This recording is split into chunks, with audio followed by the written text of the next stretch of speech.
It is making me so incredibly happy to see all your beautiful faces. This is like the best. I have to say, these Zoom calls are just like a lifeline for me. I'm sure I speak for everybody.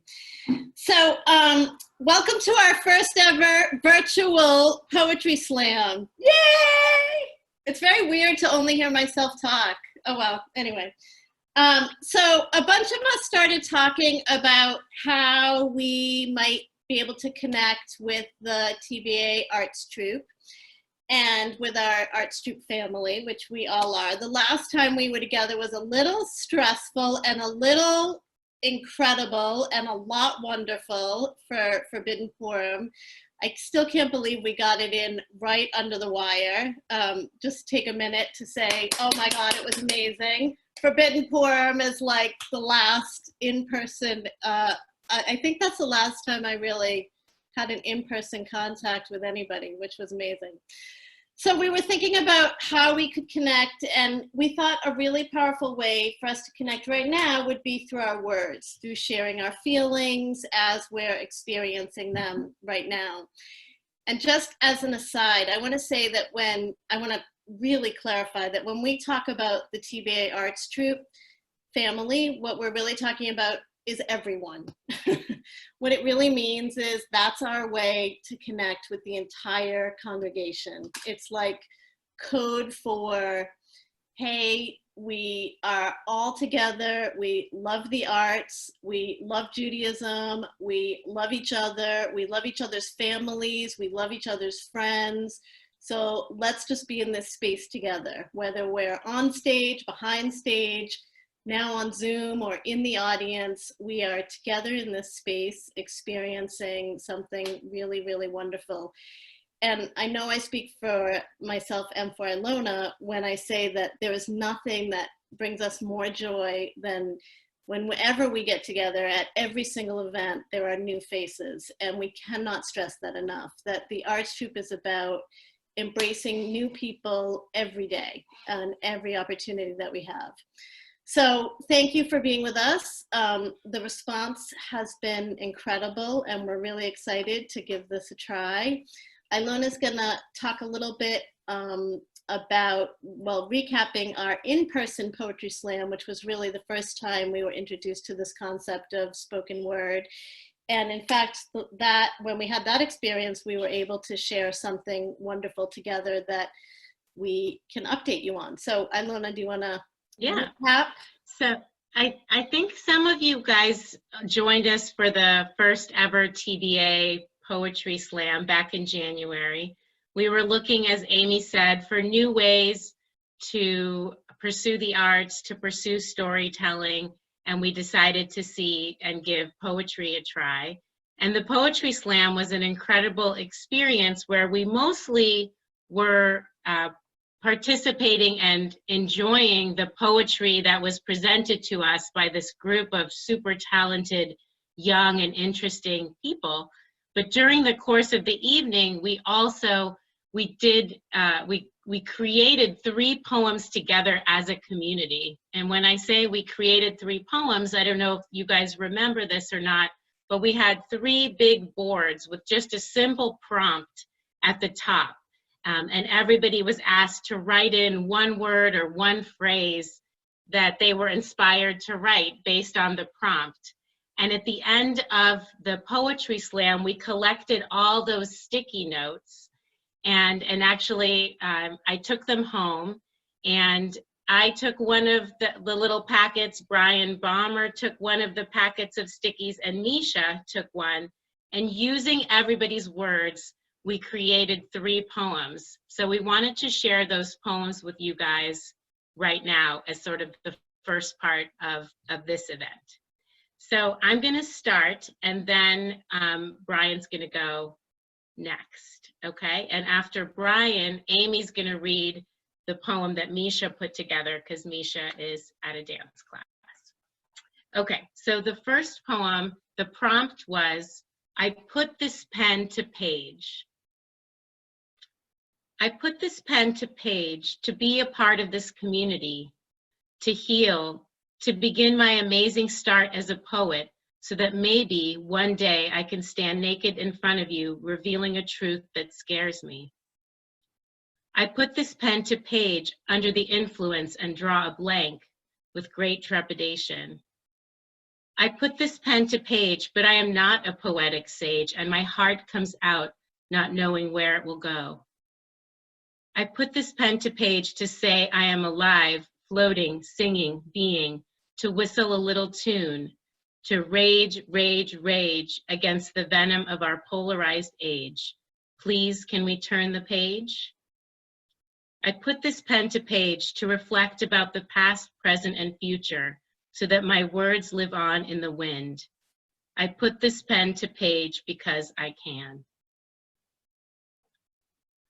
So that was all of everybody's words. Those are our community feelings. And actually writing that, putting everybody's words together was so cathartic. It was an incredible experience for me. So now I'm going to pass the mic virtually to Brian to read his poem, the poem from I Feel Free. Eileen, can you unmute? There we go. Very good. All right. Okay. I feel free when I'm walking in the forest, nature being my only company. I feel free when I sit back in my chair and listen to the rhythm of my heart and sing out with every window open. I feel free when I'm not wearing a bra. I feel free when I swim naked. I feel free when I close my eyes and feel the summer breeze on my skin, feel the warm sun on my face, feel my toes in the sand. I feel free when I turn my pager off. I feel free when I learn my rights as an American citizen. I felt free when the divorce became final, when I'm being real and I don't need to brag about how real I'm being. I feel free when I escape into the world my pencil has carved into this page and I realize everything will be okay.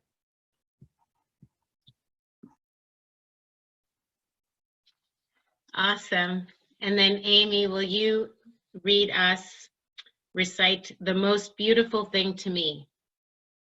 Okay, am I unmuted? Yes. Okay. The most beautiful thing to me is sharing a pepperoni pizza with my wife while watching bad TV. It is sibling love and family. The most beautiful thing to me is not a tree, as said a man named Joyce, but a forest of trees or of people, because this is a community. The most beautiful thing to me is a snuggle from Monroe, the mini golden doodle, a happy child singing a sunny day. These are the things that are truly beautiful. My grandchildren, their smiles, heart-shaped rocks, good friends. Sunrise is beautiful, like when people get along, and young children play and learn together, and babies laugh. Yes, and hiking in the woods near a beautiful lake with mountains in the background, finding something unexpected on an otherwise bland Sunday evening.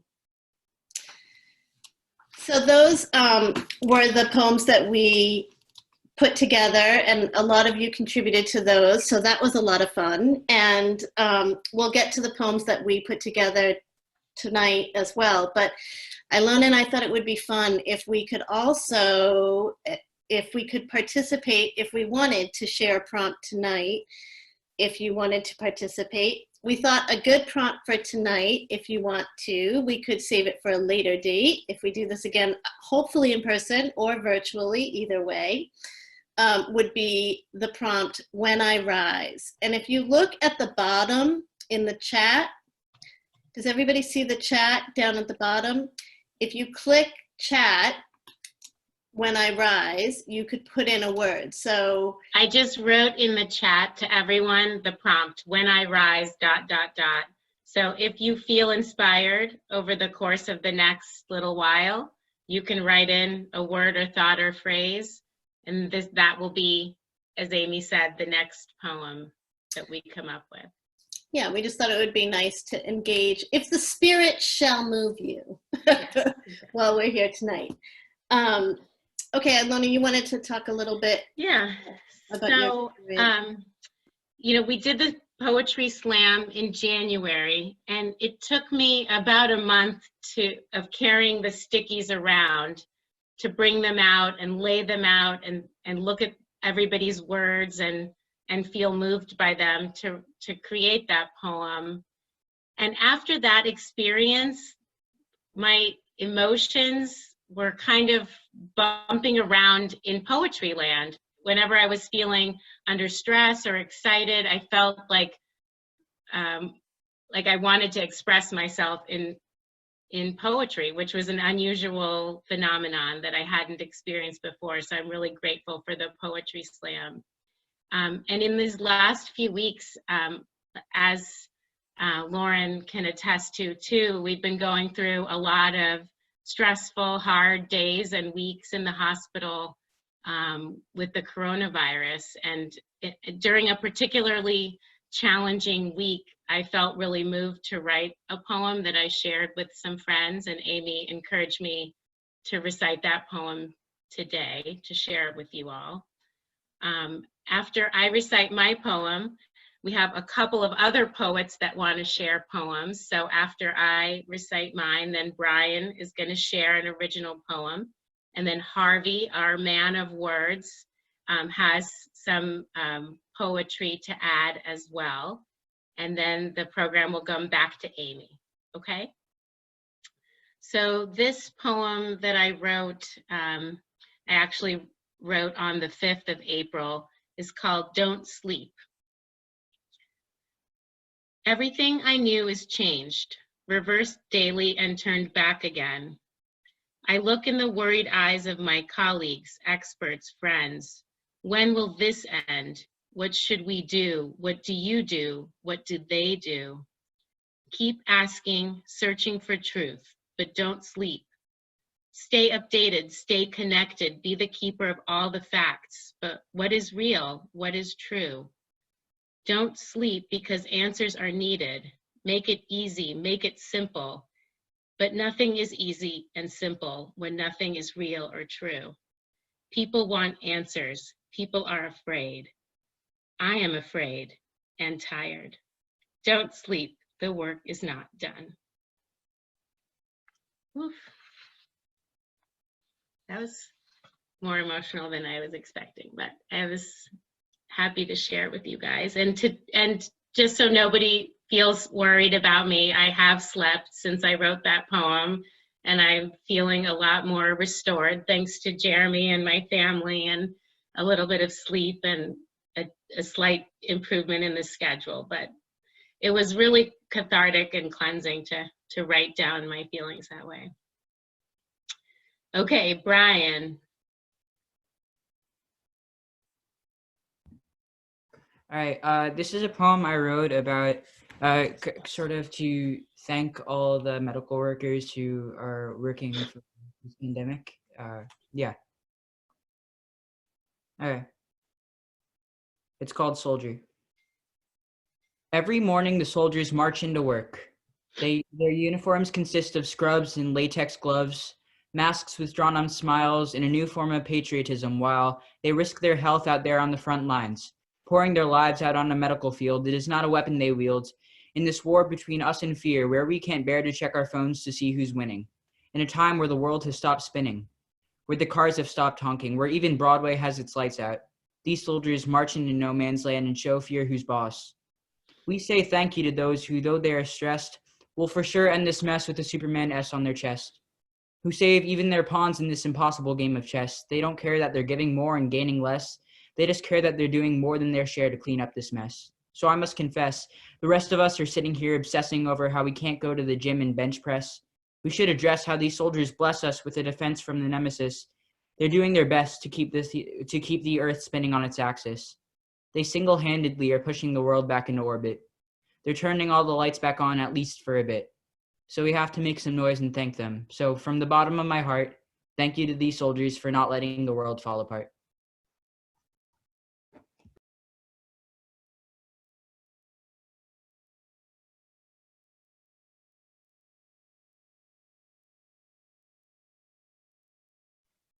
Okay, Harvey, you're up.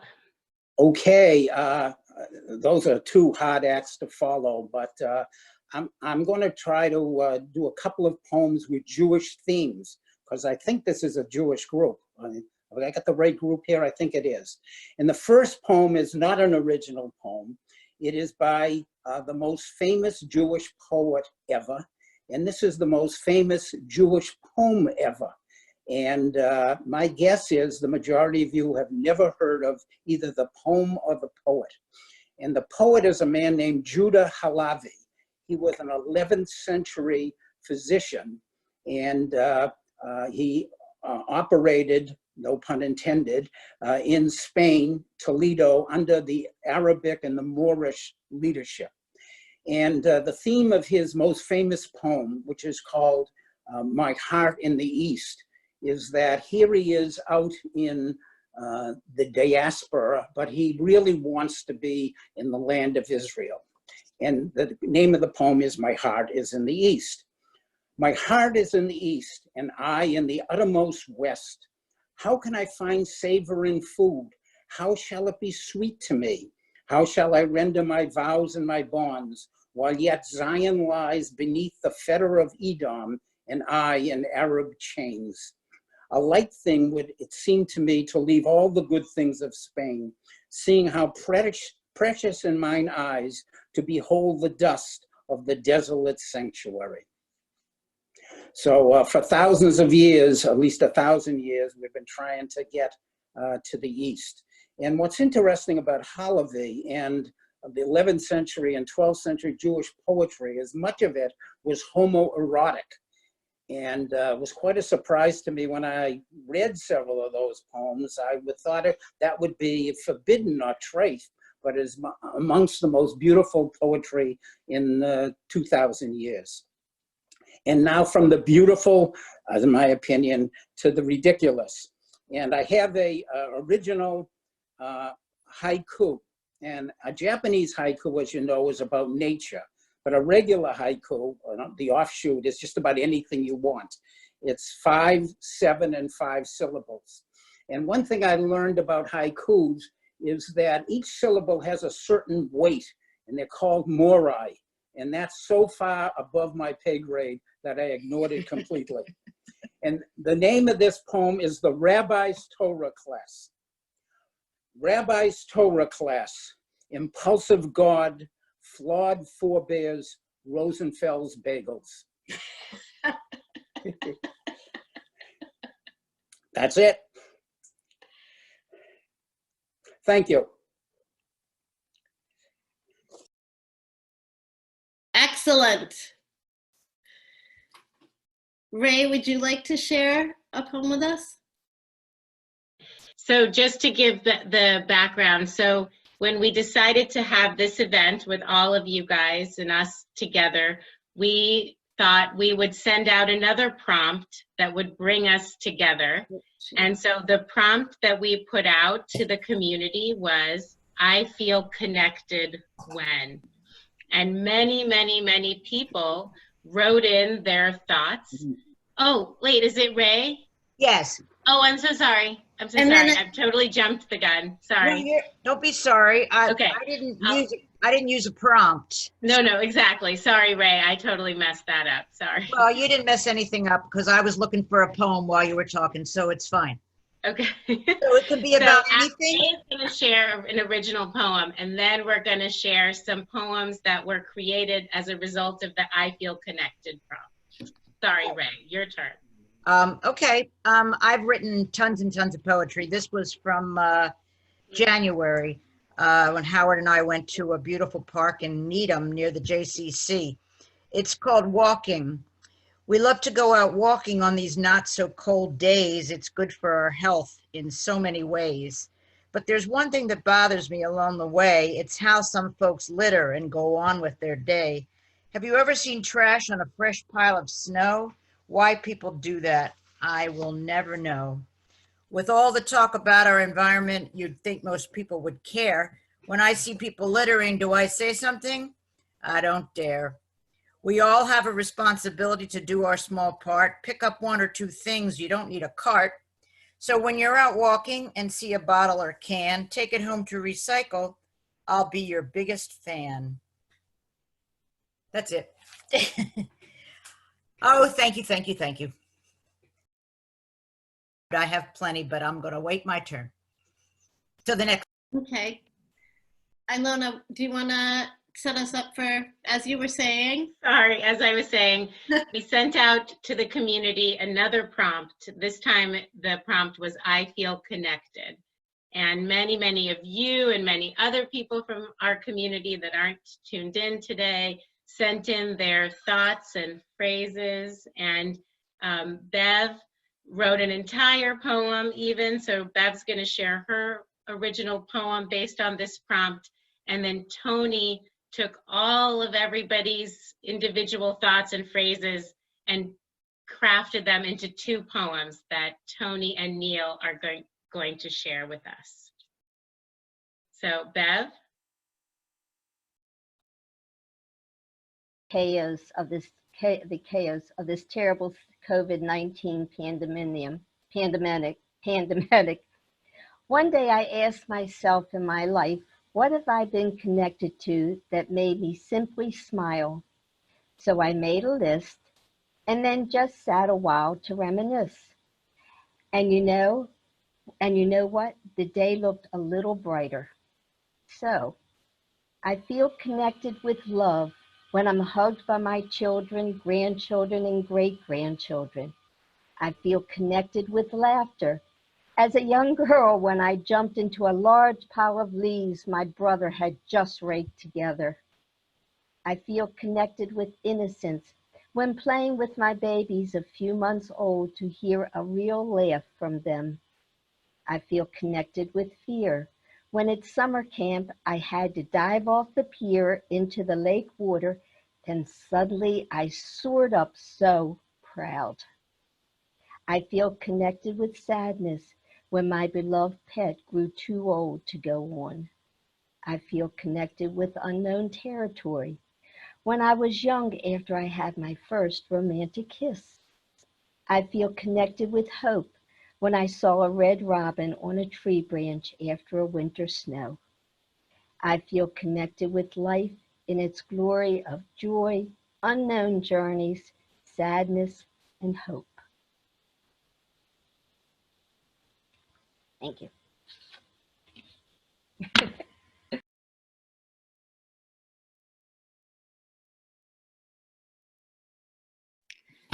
Hi, everybody.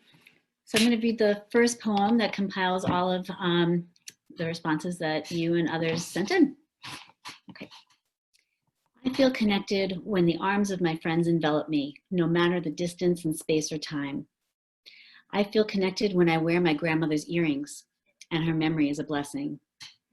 When I look through old photographs and can't help but smile when I'm cooking for my family. I feel connected when I listen to the music from Joseph and feel the energy of singing in the play together. I feel connected when I'm with my TBA family, in person or online, when I see how many people show up for Mitzvah Day, and when I'm singing with my temple friends on a Friday night. I feel connected when someone sends a funny message to a group text and we all laugh, LOL. When I'm on FaceTime with my friends for hours, and when I binge watch Netflix with my family. I feel connected when I hear the rustling of a breeze through the trees as I gaze at a clear, still lake hidden in the woods, when each wave dances at my feet, when I retrace the same patch of trail for the 5th or 6th time, never lost with my honey. I feel connected when I run, dance, sit quietly and take time to think, press my palms into the ground and my hips up and back for a downward facing dog. I feel connected when my son smiles and laughs, my young adult children still crawl into my lap for a hug, my family gathers around the dinner table, a friend confides in me. I feel connected when I hear a song from the 80s and sing along in my car, when I see an old friend and it's like no time has passed, and when my daughter and I extend the car drive to finish listening to the entire song. I feel connected when I hug someone, anyone. I'm laughing with friends. My daughter calls me on the phone. I feel connected when my boyfriend sings to me, when I'm in his arms. I feel connected when I'm walking and talking with a close friend, no matter where, no matter when, no matter why, no matter what.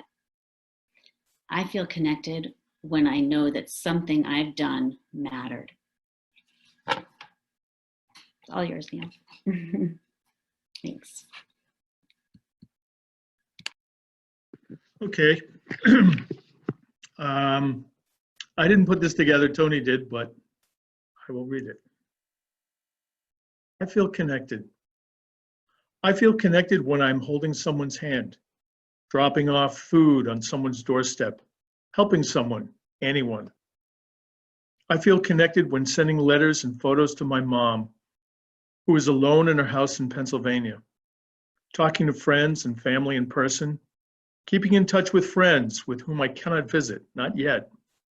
And when people reach out to me, ask how I feel, and are genuinely concerned about my well-being. I feel connected when we have virtual Shabbat with our TBA family. When I see the faces of Rabbi Stern, Susan, and TBA friends in little squares on a Friday evening screen. I feel connected when I'm Zooming with my colleagues while checking out their homes in the background during meetings with our TBA family or my high school crew, and their voices are real. I feel connected when we watch The Late Show from Stephen Colbert's home and he adds humor to the situation. When my daughter and I can hug our sweet adopted rescue dog. I feel connected when I dance with all of you, when we light Shabbat candles together because my temple community is my family. I feel connected when the Passover story isn't just my story, because we are all yearning to be free, to hold each other and laugh and sing and dance. I feel connected when this happens, this, right now, a reaching out, a coming together, an urge for gathering, an urge for joy, an urge for community. I feel connected.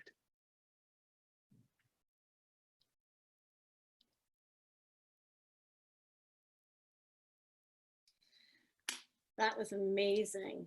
Amazing, amazing, amazing. Oh, wow. Thank you, everyone, for being here and being your real self. And there's something so genuine about when we get together, even I could cry. There's something so real, even when we're like sitting here in front of a computer. It's just so real and so special. And I feel so grateful. So thank you, thank you, thank you, thank you. Ilona, I don't know if you want to say anything else. Yeah, I'm sort of speechless. Brian, your poem was amazing and really broke my heart into a million pieces. And Ray and Bev, your original poems were beautiful, and Harvey's recitation and haiku, and all the community poems really fill my heart. And I know that everybody on the screen, by looking at your faces, feels the same way too. We have a bunch of new entries in the chat, so it'll be a great opportunity for us to create a new piece of art together. And we're hoping that if you guys are inspired and you like this format and the idea of sharing our thoughts and our stories through poems, that we could do this again.